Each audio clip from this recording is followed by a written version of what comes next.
You know that little box, right? The calculator? You punch in some numbers, hit the equals button, and bam, the answer is just there. It's like a tiny math wizard that lives in your pocket, always ready with the right solution. But have you ever really stopped and wondered, how? How does this little thing actually know the answer to a complex math problem? It feels like straight-up magic, doesn't it? Well, guess what? Today, we're pulling back the curtain. All right, so let's get right into it. We're about to crack open this so-called magic box and see exactly what's going on inside its digital brain. And spoiler alert, it's not magic. It's actually something way cooler, a really, really clever process. We're going to finally understand the silent genius that we all carry around in our bags or have sitting on our desks. Okay, so the whole journey, it all kicks off the second you press a key. This is the first and honestly one of the most important steps, turning your physical touch into a language the machine can actually get. So check this out. Every time you press a key, say the number 5, you're actually completing a tiny electrical circuit right under that button. That action sends a unique electrical pulse straight to the calculator's brain, which we call the microprocessor. And that's where the first bit of translation happens. It gets turned into binary. Now this is the really important part.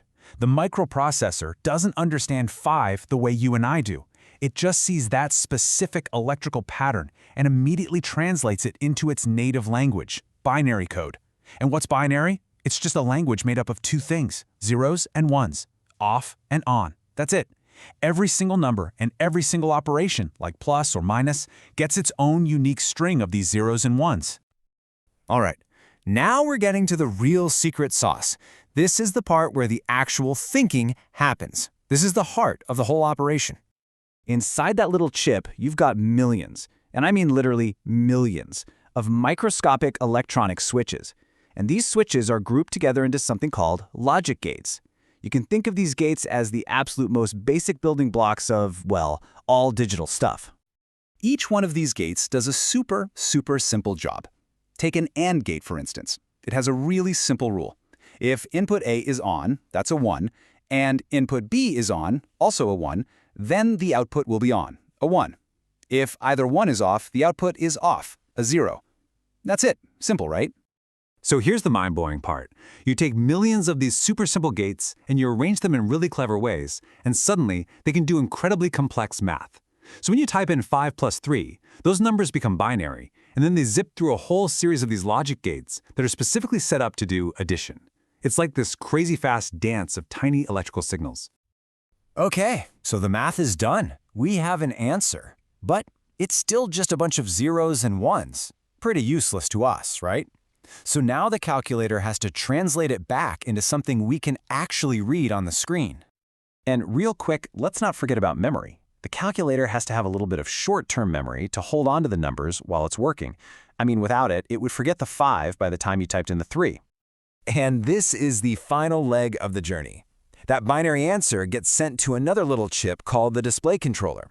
Its one and only job is to take that code and figure out which segments on the LCD screen need to light up to make the number.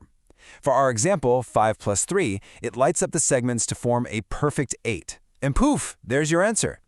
So with all this stuff happening at lightning speed, you'd think this thing would just burn through batteries, right? Well, that's another piece of the genius behind its design. The truth is, all of this incredible processing uses almost no power at all.